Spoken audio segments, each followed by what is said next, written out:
not going to dig deep into the US election again. We're just glowing from the inside and we're super, super happy. But we're not going to go through this again. We're going to go straight into it. And we have Craig with us today. He's joining us from Amsterdam. How are you?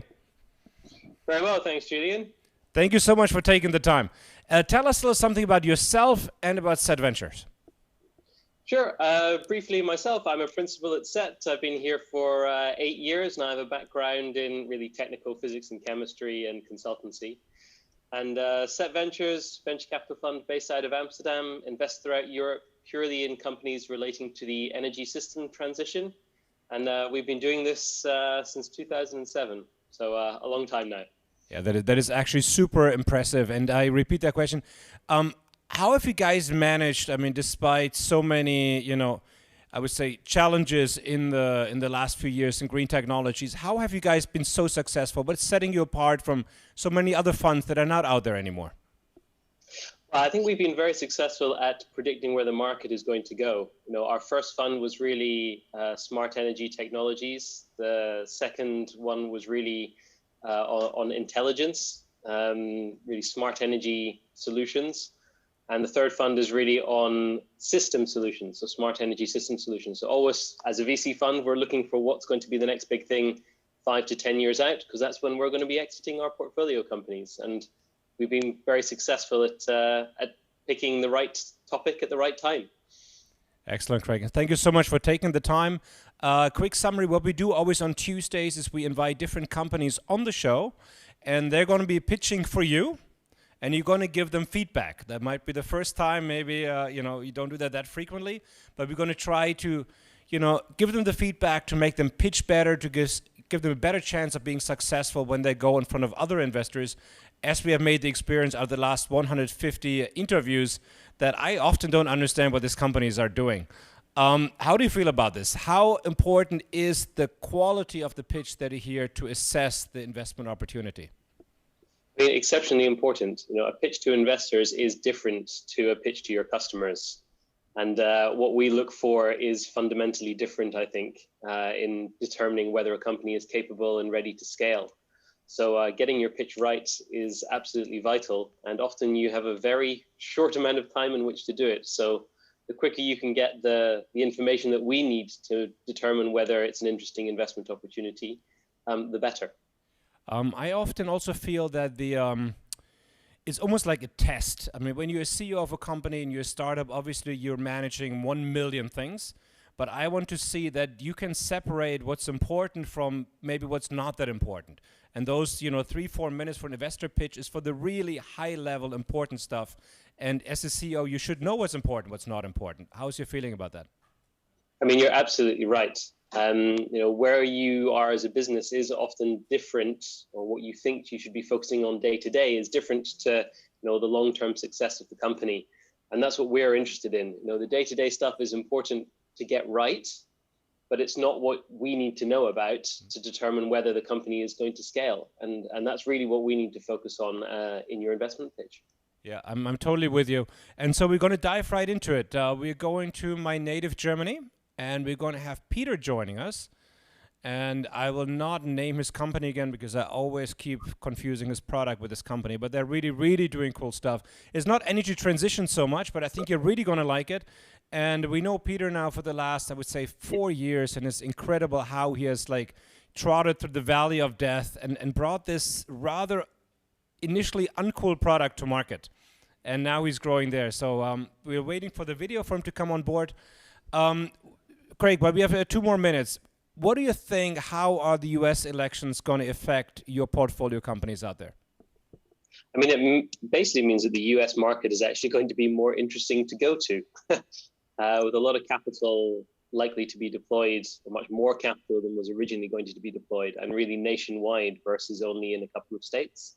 Yeah. So from an attractiveness of where our portfolio companies might scale to next, the US is likely to be more interesting, certainly now, than it was a year ago or even 2 weeks ago. Yeah. We had Remedi Tanak on the program last week, who you know quite well, I'm sure. And he was it was right after the election, right? He was euphoric. I think it was close to tears. Just seeing those massive market open up. I'm not surprised. Well, let's move on. We have Peter with us. We see you from Dresden. No, you're in Berlin these days, right? Yeah, we are in Berlin. You're Hi in to Berlin. everyone. Yes. We met in Dresden. That's why I get confused. Craig, tell Peter how you would like to do this. Do you want to see slides or do you want to see his face while he's talking about his product? Make this your own. Well, it's up to you, Peter. If you're comfortable, I find it often easier to see you. But if you think there's a couple of really key slides that are worth showing, then over to you on how you would like to run through. We'll give you a couple of minutes to give the summary, and then we'll launch straight in. Yeah, sounds good. As we have a really complex product, I think it makes sense to show some slides. Okay. But I will hurry up with that. So, if I could go ahead, it's all yours. you should be able to share your screen. There we go. Can you see that? It's coming. Yeah. Perfect. Oh, that looks so German, right there. I'm like. Okay, Craig. So my name is Peter. I'm the co-founder and CEO of Green City Solutions, and our slogan is that we grow fresh air in cities worldwide.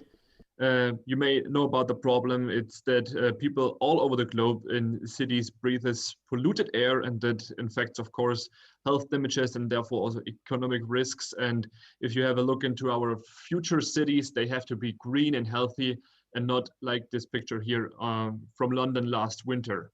So we have developed the world's first biotech filter that improves air quality by using a green natural component called moss cultures.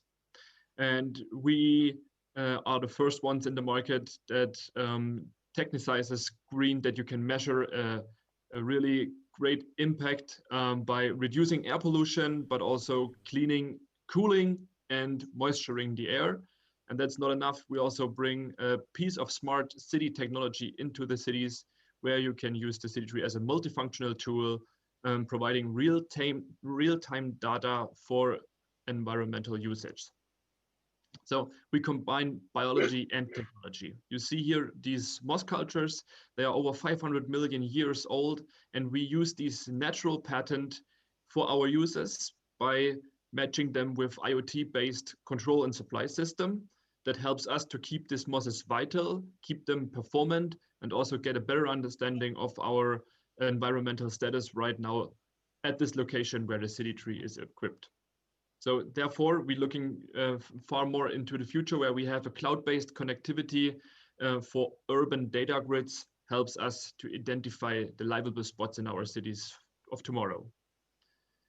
We are about 6 years now in the market, so we had a huge development after us. If you see here the first city tree generations, we developed us further by the air circulation we can provide, so in terms of performance, but also in terms of the efficiency of energy use, for example, but also production cost sites. We always get asked, why don't we should also plant a tree? And the answer is pretty easy, because natural green is really good, definitely not a problem, but we need to measure the impact of this greening, and this is not possible with a rural normal tree.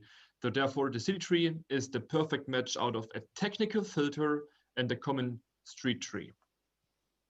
The green demand is on the rise, so our customer or target groups are the cities itself, the communities, but also the corporates with the smart city infrastructure and digital out-of-home approach, but also the real estate sector, as the city tree can earn sustainable certifications for sustainable districts or housing or areas where new houses get equipped. The city tree offers many business opportunities. Besides the air cleansing, we also have a physical payload area where you can integrate 5G network technology or charging stations, or pretty easy things like a parcel storage. With the real-time data, we generate business models which are data-driven, where you can see the impact of the city tree itself. You can use the outdoor screen for digital out-of-home advertisement, but also by informing your inhabitants of the city or the clients of the company. And last but not least, the green area projects, where you need intelligent regenerative filters, we can offer a valid solution. We sell our city trees to a broad client base. I already said that we have communities, but also companies. Last week, we sold 5 city trees to Ireland into a community where we'll install them, but also on private schools like in London. For the next time, we focus on scalability and acceleration. Therefore, we provide a clean air as a service business model. This is from a one-off selling point to an abonnement, like a rental option. With our new indoor B2B solution, we will enter also the indoor market. And with our new product generation 3.0, we will also become more cost efficient and adaptable for a faster scalability. Here you can see the differences between buying and the clean air as a service, which will enable us more customer groups, which are not allowed to spend too much on CapEx, but also more on operational costs, so OpEx costs, therefore to widen our client base. That's how it looks like until 2024. We want to earn about 500 million in revenue and also CAGR of 109% are possible with integration of the biological algorithm, the climate database, and therefore with an investment of about 8 million, what we are looking for right now, we see this potential in entering also geographical new markets. Our vision is that we also finished our proof of concept phase. Now we are scaling the business, and from 2022 and beyond, we are creating clean air networks worldwide where people can breathe healthier and better air.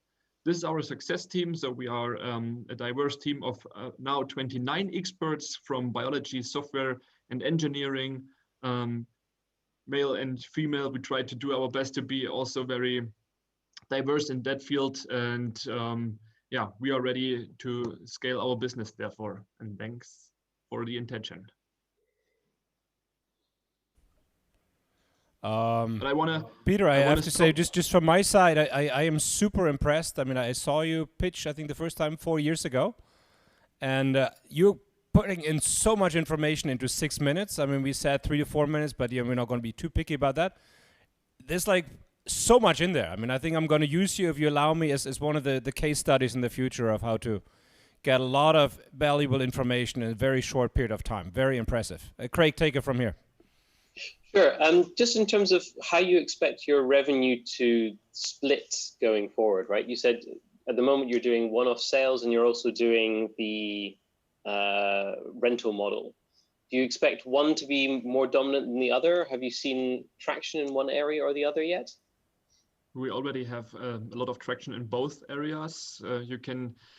It's a bit problematic to say it in really strong categories because the cities worldwide are acting differently. Mostly they want to invest a bunch of money in the beginning, including maintenance costs for 5 to 6 years, and then they are done. But on the other side, you have the corporates, and they would like to invest not that high amount in the beginning. They like it more to have it more, flat during a longer time of period. So therefore, it's not exactly known yet, but we see that this is a big trend that things getting more to a service-based business model than a one-off sales. Okay. I mean, it's a great pitch, by the way. I should have said that first. You've managed to pack a lot of information, as Julien says, into a very short amount of time. In terms of your scalability, are you constrained in terms of number of customers that you're able to sell or in number of systems you're able to build? And are you building that in-house or outsourcing? Currently, we are a bit restricted in our production capacities, but we can produce up to 10 city trees a month currently. And there is a lot of space to increase this production. We are thinking about a 2-shift system, then we can double our output, by the way. But this is not the biggest thing, as we work in projects, not just in products. As you can imagine, we bring a big piece of hardware to a certain location. There has to be preparation on site, and our sales, but also the realization cycles, they are quite long compared to a software model, of course. Therefore, it's not the biggest problem to be prepared for a bigger project. It's more that we are faster in our acquisition times. Interesting. Yeah, I mean that's absolutely key in terms of scalability from a people perspective. You've nailed it. In terms of that, what is your average time to sell from finding a customer who might be interested to actually delivering a product? It's between 3 to 6 months, actually. Okay. And how much time does it require? How much hand holding is required to get the product actually installed from a time perspective within your company? It's quite fast. So if you sign today, we will produce within 6 weeks. Then we ship it over, depending on where, and then it's installed by our specialists team in half a day. In terms, sorry, maybe I wasn't clear. In terms of how much work is it to sell, and how much time is you spending on your salespeople? As you say, it's a long process. Often they're very project based. I understand that's the case when you're selling to municipalities. So how long does it take? How much effort is it for the sell? Because I see the margins that you're making, that all makes sense, but your cost to sell is exceptionally important on how scalable you need to be and how big a company you're going to need to be to get to those sort of revenues. Definitely. So from our development perspective, until last year, we developed a lot about the product. This year, we developed a lot about the customer experience and the sales strategy behind it. How many contact points are necessary and what we need to prepare and to provide in every single step. So we have 5 steps with different depths and different contact points. That's also a thing. Maybe just imagine the community. It's not just one in the city. It's about a bunch of people who have to decide. And therefore, we thought, okay, we have one deal champion, how we can attract and help him to attract his colleagues to make the right decision. So therefore, we have 5 contact moments, and that lasts, as I said, approximately 3 to 6 months to bring all together to one table, and then decision is made. I know that you're raising funds right now. What would a major investor allow you to do at this point? How can those steroids be used to grow your company faster? Question number 1. And question number 2 is how you're planning of tackling the really interesting markets. I mean, we live in Asia, right? Our cities are much more polluted than Germany, for example. What is your model to grow internationally, and what can an investor do to accelerate that growth? You perfectly name it. It's both. So we don't need just money. We also looking for a strategic partner who can help us with supporting our sales by giving us warm contacts. Maybe also already in Asia, because we can't go into a new market with our small capacities. We need a big partner on site. So currently we are looking into investors can provide us with money, but also with the right operational and sales network on site. That's Craig, it. Besides the development of other product portfolios like the indoor case, I mean, currently it's a big thing to get everything corona-free.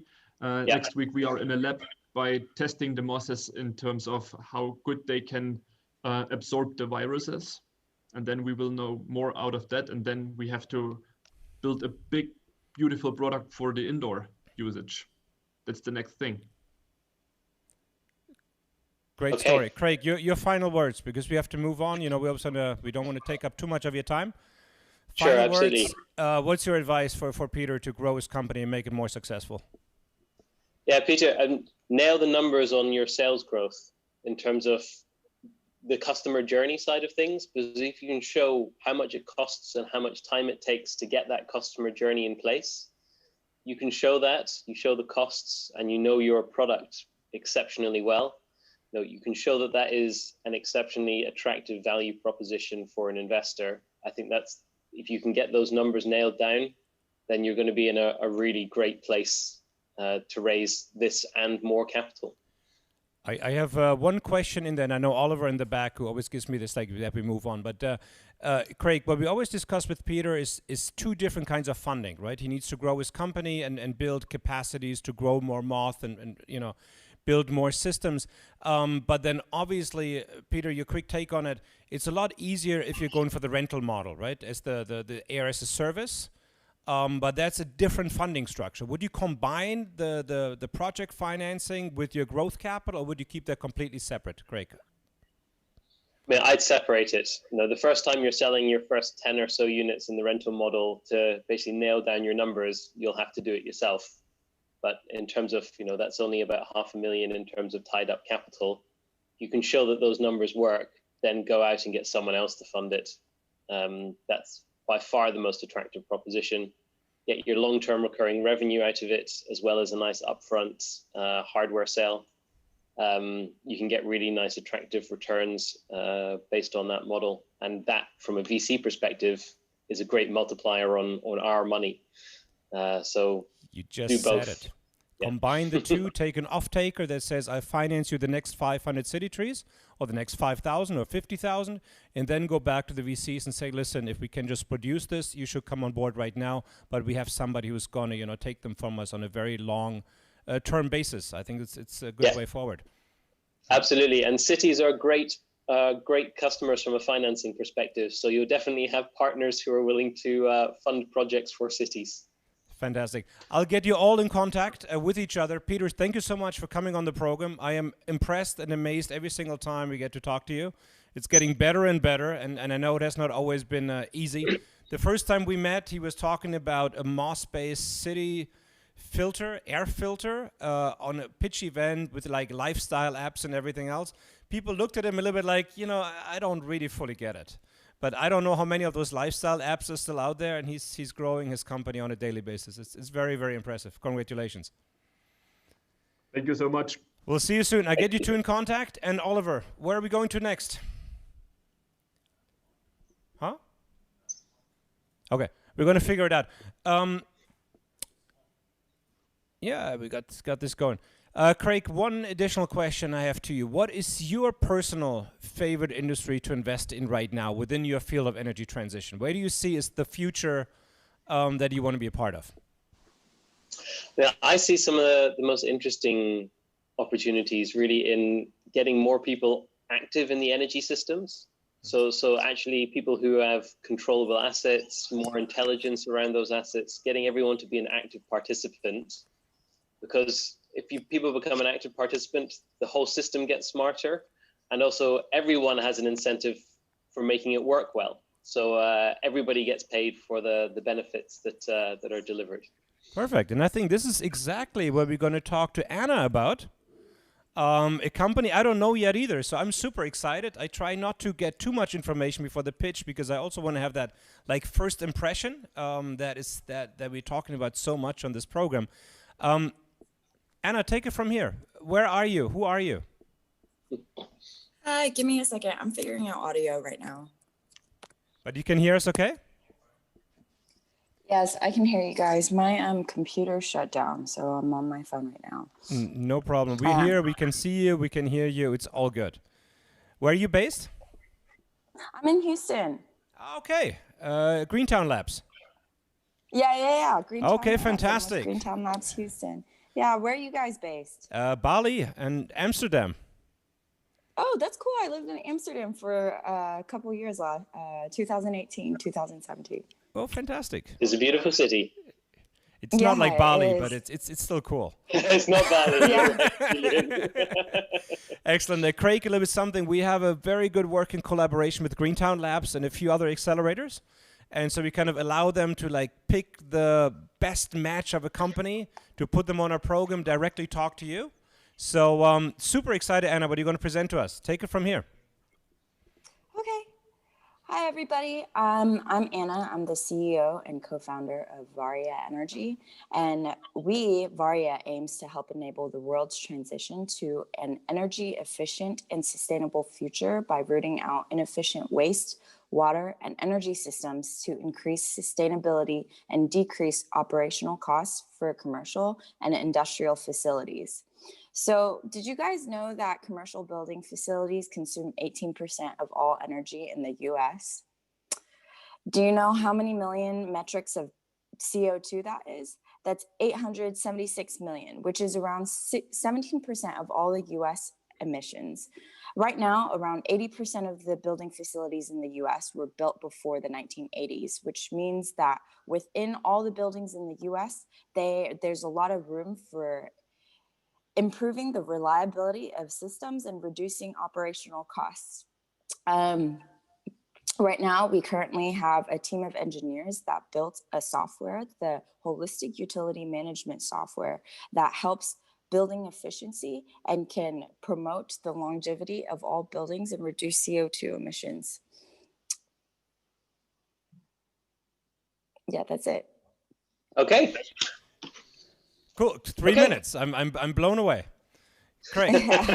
Someone who keeps the time, Julien. Okay. What is that?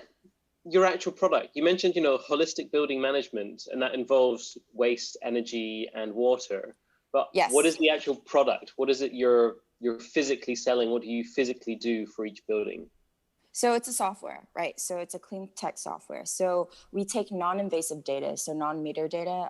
If there's already meters involved, we can take meter data as well, but mainly utility bills.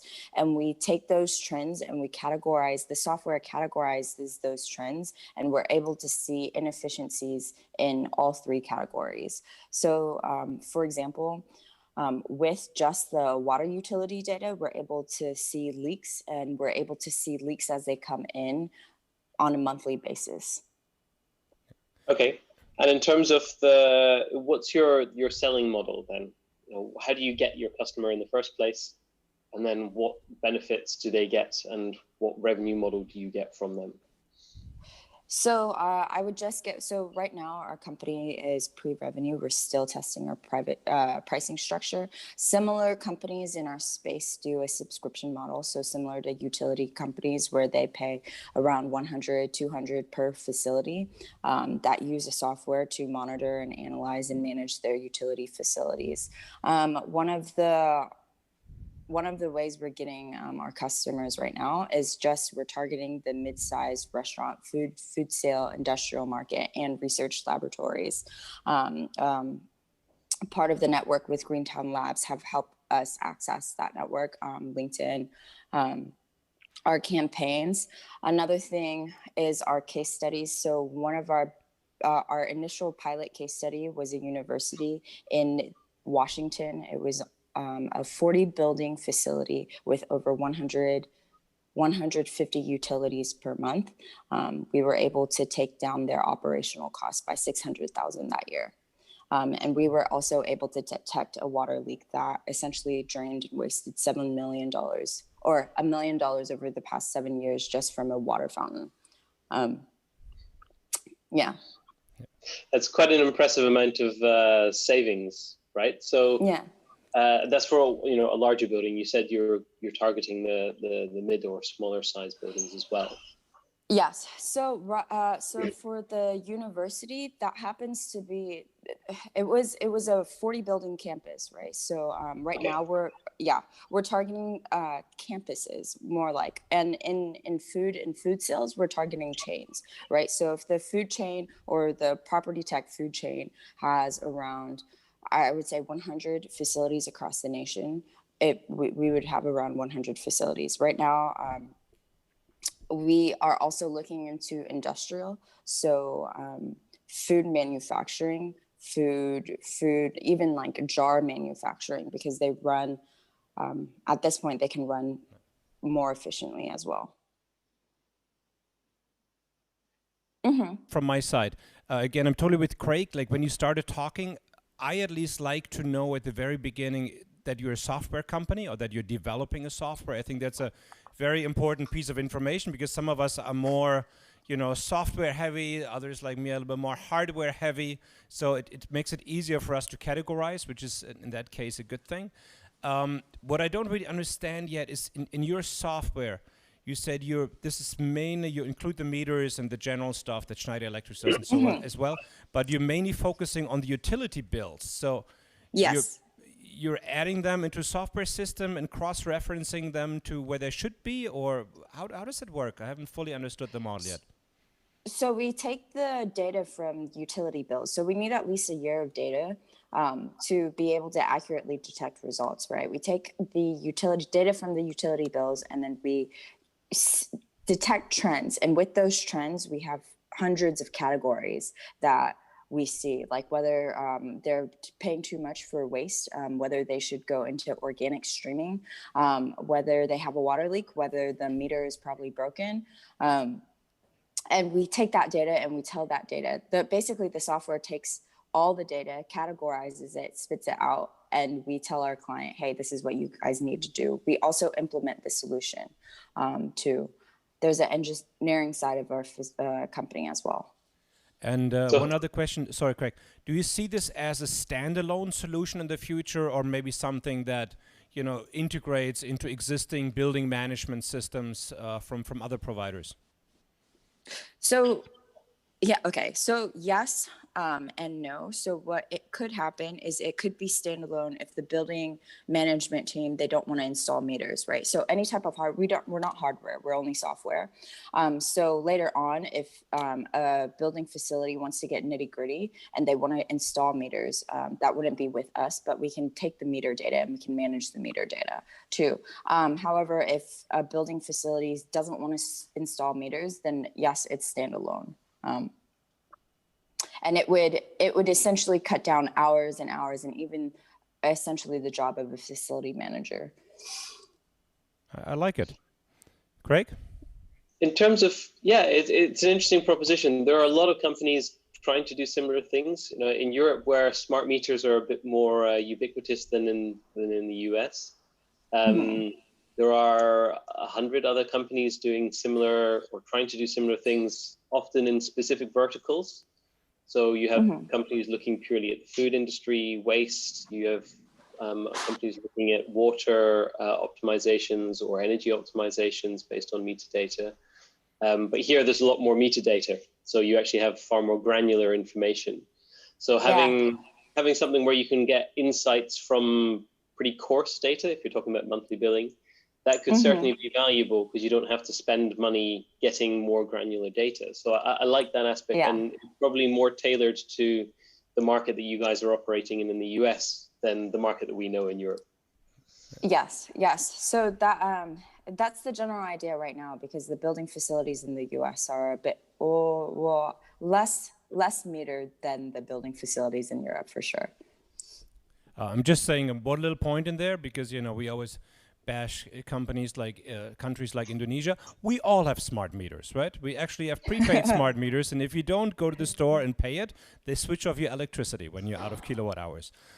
Just thought I would put that in there because people always underestimate some countries out there. Anna, for you, what is next for your company? Are you looking for investors right now, or are you looking for a strategic partner? What is the next step for you? Right now, we are looking for investors. We're in our seed round. We are pre-revenue, but we're at the cusp of revenue. We have a handful of pilots, and we're currently gaining some feedback on how much how much we've saved them. We have how much we've turned it off. We're getting feedback on how much they would pay for the product. As soon as that happens, we'll have solid pricing. We're already in our funding round. We're talking to a few investors. But this is an angel funding round. We're not giving away equity this round. It's a convertible note round. And then we'll see. Yeah, I mean, it's an exciting point to be in, right? That cusp between getting pilots to getting product. And once you get your product and you can show that your metrics start to make more sense, then of course that's when you get a big value kicker from a valuation perspective. So I wish you all the best in that. And maybe just as one thought, instead of charging for the software, taking a cut of the savings, something that in very early stage EPC projects in Europe, for example, work very, very well. If you're saving a company 100,000 a year, give them the software for free and take 30% of their savings. It's going to be a massive kicker. And as you said, especially in the US, the buildings are so outdated, and often the technical understanding of people that run those companies are so limited or a little bit behind, is that might actually give you a deal on this. So if you then can save, 600,000 a year, take 150,000. Nobody's going to pay 150,000 for your software, but they might give you 150,000 of the savings if you save them 600 overall. Worked really, really well in Yes. EPC in Germany, I would say 15 years ago. It still is today. Is they still doing it today? Yeah. Still lots of companies doing the savings model, at least, taking a cut of the savings for the 2 to 3 year period. And if you can show that your implementation costs are low, your payback period for you as a company is, a couple of months. Yeah. And from a, metrics perspective, if you can show that those savings are really fast from the company, that looks good. Yeah. Then also from the payback period for you, funding your growth becomes an easy sell. Exactly. Suddenly you have long-term revenue with big, customers that have made a long-term agreement. It will really just kind of, leverage your cash flow and your customers beyond what you could probably do with the sales model. Anna, thank you so much for taking the time. We're also here to help you out. If you need anything else, setting up that round. That's really what we're trying to help companies with. Accelerating their growth, raising the money they need, whatever stage they're in. And thank you so much. We're going to stay in contact and maybe get to see you in Houston soon. Yes. Right? Yes. Things are changing in the US, so I might have to go home at some point, at least for a little bit. Yes. Excellent. Thank you so much, Anna. I really appreciate it. No problem. And we're moving on to another country where we have a lot of companies coming from and a lot of innovation, which is Israel. Craig, you guys have an office in Israel at this point? We don't have an office in Israel, no, but it is part of our remit in terms of where we look at deals from. We haven't, as Set Ventures, done investments in there, but all 3 partners at Set Ventures have done investments in Israel in the past. So it's certainly a geography we're familiar with. Really cool. And we really see a lot of really cool stuff coming out of here. And we met Ido last week, thanks to our cooperation with Terra Venture in Israel. And we're going to have a little self-pitch we're going to have exventure night from Israel and Bali on November 25th, actually coming up next week. It's going to be really, really awesome. We're going to have 5 companies that we chose from Israel that we think are the most groundbreaking, innovative companies we could find from our outside perspective. And Ido is definitely one of them. So Ido, welcome to the program. Hi, everyone. Hi, Julien. Hi, Craig. There we go. Ido, can we do a little sound check for a second? It sounds a bit muffled. Sure. You know what? Let me... It's very soft. I know that you can do this better. Can you hear me better? Oh, very soft. It's probably the same to you, Craig, right? Yes. It sounds very, very muffled. Do you have a headset by any chance or something you could use? Because we heard you last time loud and clear, so I don't... And it's really awesome what he's doing, so I think we have to hear like every word about it. So Craig, well, we're figuring this thing out. So what do you think right now are the most interesting innovation hubs in the world when it comes to clean technology where you guys like to be involved in? Is it Europe? Is it the US? Is it Asia? Where do you like to be? Well, I mean, as a fund, we're purely focused in Europe, so Europe certainly. But obviously, when we're looking at any new investment opportunities, you have to look worldwide. This is not a purely local market anymore. Your next competitor for your portfolio companies could come from anywhere, and you really have to be mindful of that now. All markets are not independent. Also, from an attractive perspective, if you have a big player from Asia or a big player from the US or from Europe, they are going to be looking for the next most attractive market, which could well be yours. So you have to look globally. It used to be kind of like the US market, European market, they all kind of did their own thing, and they still do to a certain extent. We see that there are a lot of, let's say, European companies that are not aware of the US competitors and vice versa. But I think it's all coming closer together. I mean, in terms of Zoom, faster than ever. So, Ido, let's try this one more time. See if we... Could you say something? Can you hear me better? No, it's very soft. No, but it's not the picture. It's the audio. The picture is good. It's the audio we can't hear you. Yeah, I know. I'm just... I think that the mic here... I try to change it to a different mic. I think the laptop microphone is the one that's having the problem. Or the webcam mic's having the problem. If you could pick the laptop mic, we'll probably go. Yeah, it's on the laptop mic. Can we see this? No, Now is not it really. better? Yeah, Yes. there we go. All right, cool. So you're going to Okay. solve the worlds of robotics, one microphone at a time. Sometimes it's the small things that really provide the challenges here along the way. Now we got the video, and I think we can hear you as well. Try it, Ido. Great. Much I better. hear you guys well too. Not great. Can you come a little bit closer to the mic? Sure. Let me also change the scenery. There we go. Okay, cool. Craig, can you understand Ido okay? Very good. I can hear you though. Okay, Yeah. perfect. Ido, take it from here because what you're doing is really awesome, and I can't wait for Craig to see it. Okay, I hope I won't bore you again, Julien. But I'll just introduce myself briefly. I'm IDOCO founder and CEO of Varia. My background is physics. I spent many years in the medical device industry, and a few years ago started thinking about problems in pollination in particular, and problems in ag tech in general. And if I can share my screen.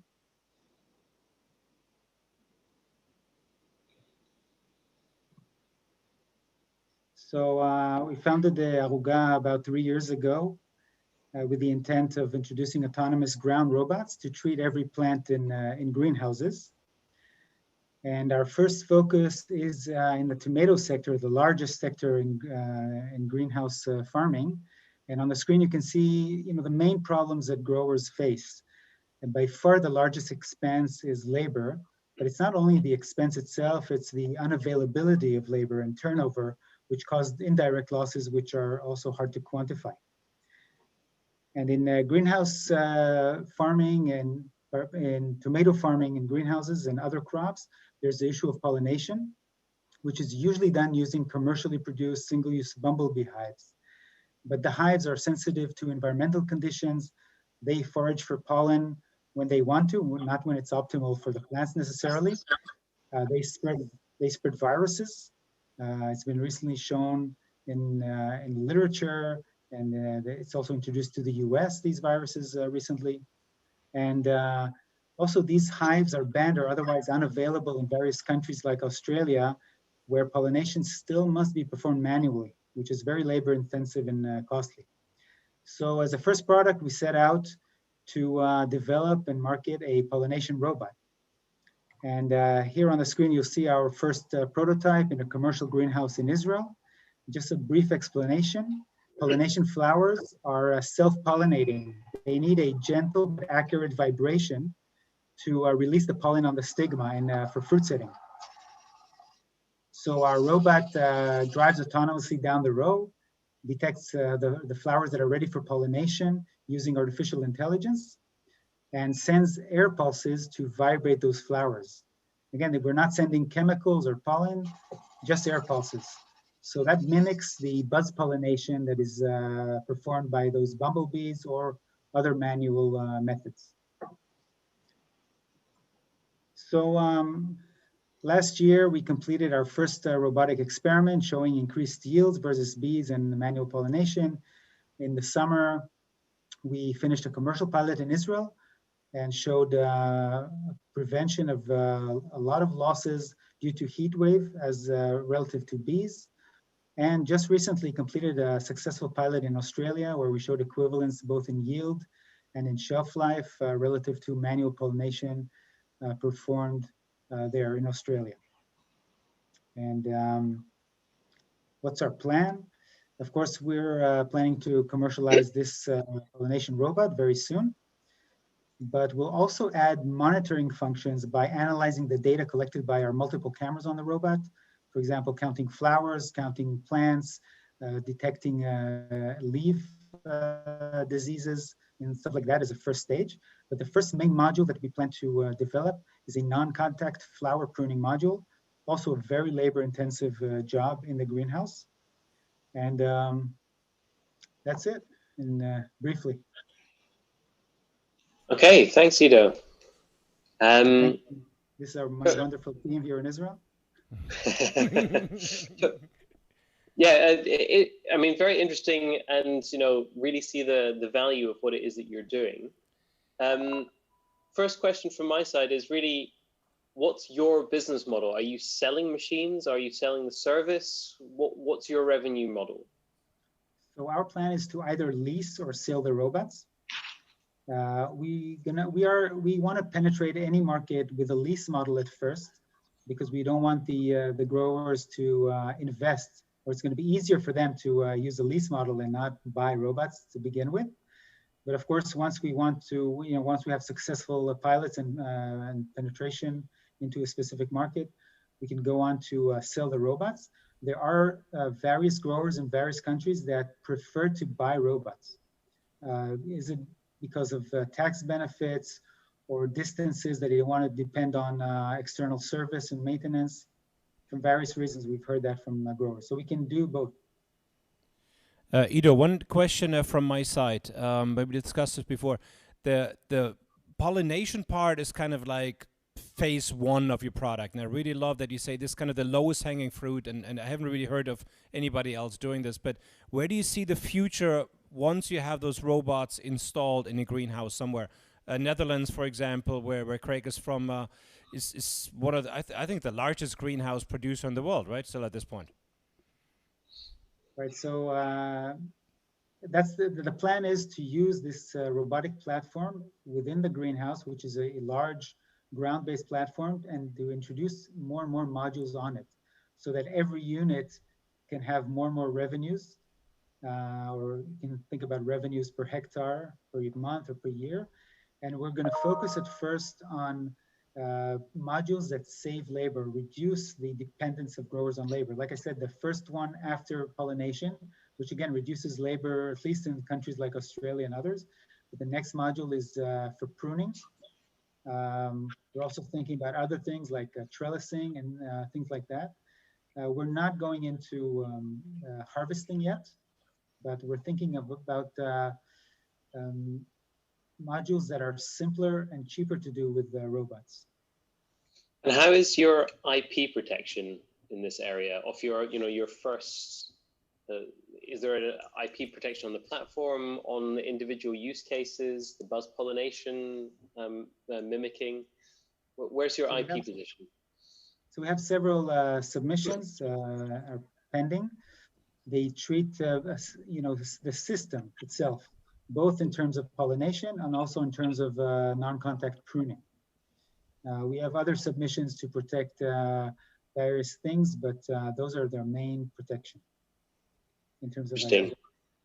Yeah, I mean that's going to be absolutely key in this market, right? There's a lot of IP being registered at the moment, and if you can find some of the specific areas of real interest, that's potentially exceptionally valuable to the other providers in the market. So from an acquisition perspective, make sure you've got a good IP defense as much as you can. But knowing Terra Ventures as well, you'll have that that suggestion from your existing investors already.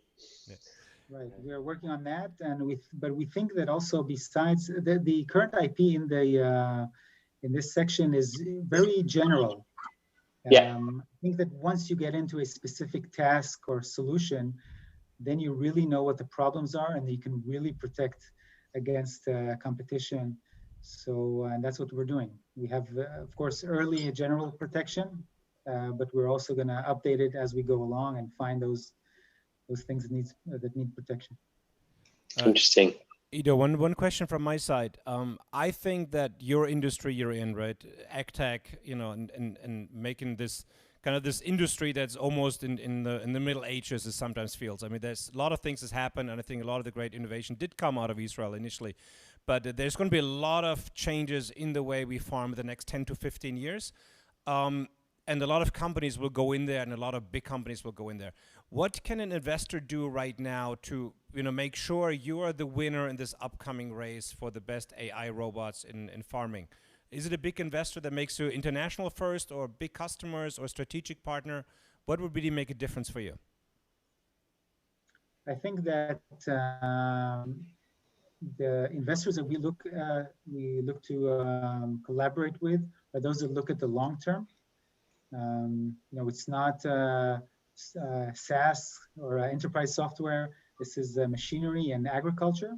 So we need a long-term view. And I think that a combination of various different types of investors, like strategic investors and financial investors, like venture capital firms, I think it's a good combination. So not to focus on one type of investor or one source of financing.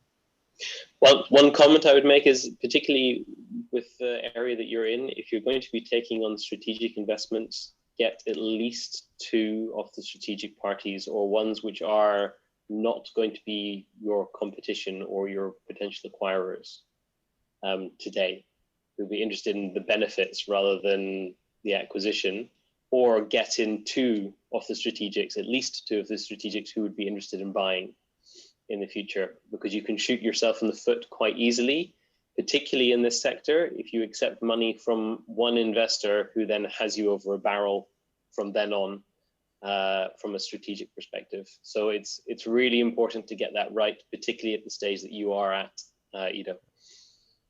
Yes, I agree, and it's always good to have a combination of investors from various types so that no one interest can win here, and we need to form again a collaboration with various types of partners and investors to get this going. I mean, there's all the robotic companies, especially acting companies, are at the beginning, right? This is a new area and a lot of unknowns. So,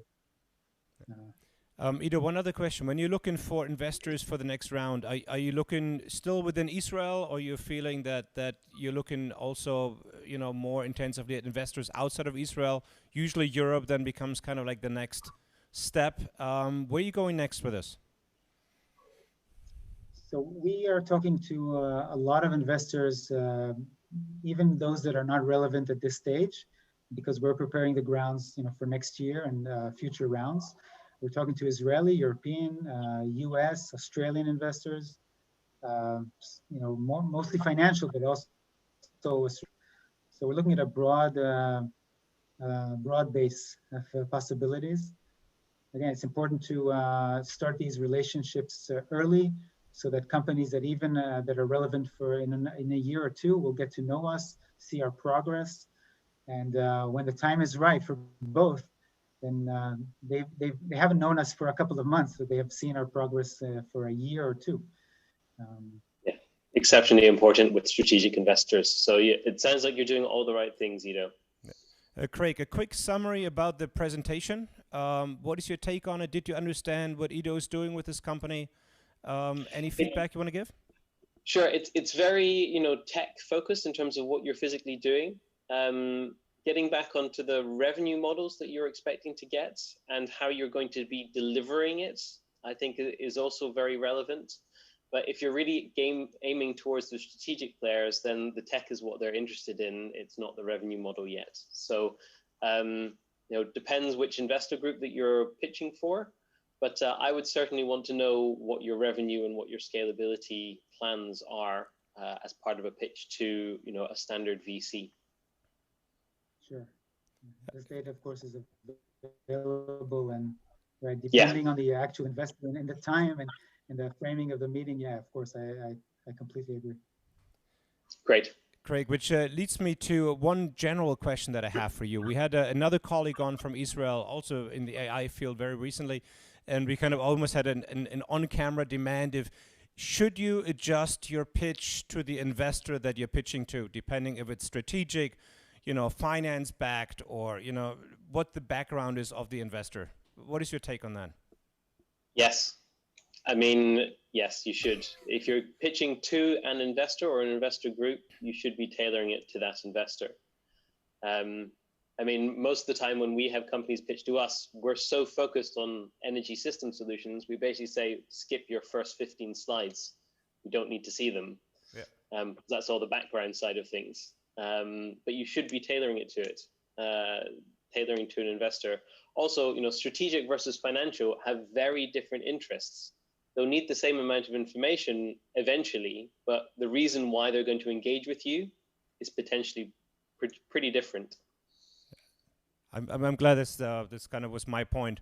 Our colleague didn't really fully see it that way, but that's a different story. Ido, thank you so much. If you're not in contact yet, I'm more than happy to make the introduction via LinkedIn, so you guys can stay in contact. Now, Craig has a fantastic network himself within Europe, and this is what we're looking for right now. If you guys go out for a next big round, maybe you have a friend in Amsterdam there. They can kind of guide you the right way. Let's hope that. Ido, thank you so much for your very time. Craig, stay with us for 5 minutes. I have like 3 more questions for you. Sure. Ido, thank you so much for your time, and I make the introduction, right? Okay, nice meeting you. Bye. Thanks, Ido. No, we had a few questions about the presentation that I'd like to ask everybody. Has it become easier to pitch for venture capitalists in the days of Zoom calls than it was previously? How has that changed? It's certainly easier to get access to people. It's in some ways, I think it's more difficult to close, but easier to start introductions. So getting in front of people is easier than it's ever been. So my feeling is a little bit that getting in the door is rather easy, but getting really somebody's attention that lasts longer than that call, that's kind of the tough part, kind of how to follow up on it and get into the due diligence process. That seems to have gotten a bit harder. Is that just my feeling? Yeah, I think you're absolutely right. And that is also really to do with the team and the physical interaction. I mean, venture capital has always been a people game. We back teams, we don't just back ideas. We believe that particularly if you're, late seed Series A, you're backing a team who's capable of delivering on a concept often, not just a straight execution play. So you have to be able to believe in the team. And if you don't have that pre-existing relationship, it takes time to build it. And doing that one-on-one in a Zoom call is more of a challenge and takes more time. I would say it's better to have more people, particularly from the portfolio or from the investee side. So you actually get a feeling of who the other team members physically are, particularly after your first meeting. If you're having a second or third meeting, bringing in the expertise from other parts of the company. I've found they're the companies that I've got more engaged with because I believe and see the team actually has the knowledge that is needed. That so is a recommendation when you're following up, try and get some of the other people on board. That's a very good point. How do you feel about kind of like trying to get a more communicative style while you're pitching? I mean, we're kind of used to, I've done, me for a long time, I've done this 1,000 times. I know my pitch if you wake me up in the middle of the night, but it's kind of a similar pitch every single time. Zoom, as I said, it's more difficult to make that personal relationship. Do you think it helps if it becomes a little bit more interactive, a company more asking for your input and questions early on, or do you still want the pitch to finish and then go for the questions? Okay, so this is we've done this quite a lot recently with individuals, obviously in our team, but then also in the broader team. If it's one-on-one, definitely it should be more of a two-way conversation because it's you're not presenting to a team of people. So having more, feedback and more interruptions, I think it is more conductive to actually having a good conversation and more of a meaningful conversation. Although don't be afraid of saying, we can come back to that or we can jump to it now. Yeah. Because, often you need some more context. So don't feel like you can get completely derailed because often that can mean that you're not necessarily as polished or you won't come across quite as well because you've missed some background information that's key to explaining the rest of it. So don't be afraid of, parking it and coming back to it if you think it's helpful. But if you're pitching to more than one-on-one, if you're pitching to a group, I'd actually say that it's more important to get through your pitch and then go through questions because it's so easy to get sidelined on what ends up being an irrelevant topic if you don't let someone get through their 20 minutes if you've got 5 people on your investment team on the same call. And So that's a discipline on our side as well that we've had to learn. in venture capital, I mean, everybody likes to talk a lot in general, right? And it need to get their airtime. So it might go from both sides. And I mean, the feeling can go both ways, where you can have a better communication, but you can also have the feeling that like everything you prepared and you know, I work on the storytelling, everything, all of this kind of falls apart because like too many people are getting involved in the call, and then it kind of gets messy. What is your take if you feel you're pitching to a crowd and it feels like it's falling apart into pieces? How do you come back? Can you come back, or is it over? You can always come back. You know, if you come back to, you know, what are the key value props of your company? You know, if you're doing a presentation and you, in effect, end up binning the presentation halfway through, always have in mind what the sell is of your company. Why is the investor interested? They're interested to get money. You know, what's the return for that investor? You can show them why the market you're in is interesting, how you sell is good, and the product you have is differentiated. You know, you should be able to do that on a sentence each. If you can't do it on a sentence each, then your pitch is probably too complicated. We have the dinner party test, Julien. If one of us in our investment team can't describe in one sentence before the person you're speaking to at a dinner party would fall asleep, then your value proposition is probably too complicated. Or just not defined correctly. I mean, it's like that's the other thing. I was like, yeah. You know, is that what we have seen in so many pitches, and also the reason why I'm asking, I mean, we're kind of working on a book on this thing after we have done the last 200 pitches online. So, you know, we've had a very high tempo. And that is, I think, the most substantial thing that we have noticed. Tonight, we're very, very lucky we didn't have any shipwrecks. But sometimes you listen literally for 10 minutes and you don't get the essence of why that company is relevant to that investor, to humanity, or anyone for that matter. Yeah. As a young company, what would you suggest? How do you brush up that pitch to make sense to people? Like, what is the process? They said dinner party is the final test. What do you tell these people? Like, what do you want to hear, to sum it up? You know, really holistically, is the market there? Why you? Can you sell? And who wants to buy you? Right? I mean, if you can relay that in a sentence each, then you know your value prop, you know your pitch, and you know what the investor wants. Yeah. You know, if you can do that really succinctly, then you're in a good position, and you can always come back to that. Say, if you get derailed or things are going wrong in a pitch, just always come back to why someone should want to invest in you. And that comes down to those 4 areas. And I think even it's much bigger than that. It's not just being derailed in a pitch. It's also being derailed in your day-to-day business, in your growth strategies, in your markets, in everything you do in your company's, you know, life cycle. When something goes right or goes wrong, you should always go back to this 4 key points. So that's why I think it's so absolutely vital. If you don't get that right, that essence, you're probably going to get lost along the way. Just absolutely, yeah. Right. And that should be the mantra that you live by as a company. If you're not doing something that improves one of those areas or is focused on one of those areas, then you probably don't need to be doing it. I leave this as a final statement. Craig, thank you so much for your time. I hope life is not too inconvenient in the Netherlands right now. You know, if it gets too weird, you can always come out to Bali, happy to help. They're like Dutch people here. I think you owned the country for like 400 years. I'm not sure if they really like you for that, but you know, I'm just making that up, making you feel warm and comfortable. It's always great chatting with you. Keep us updated what you're up to, and thank you so much for your support for these young startups along the way. I think it's highly appreciated. Always happy to. Thanks very much, Julien. Fantastic, Craig. Have a good night. Bye-bye. And this is it from us at exventure from beautiful Canggu, Bali. Trying to get you the pitch that gets you the money to grow your company and fulfill your vision. Thanks, everybody. We'll see you tomorrow with our late night show. Next week on the 25th, we'll have the best of Israel. And on December 3rd, exventure night from the US. And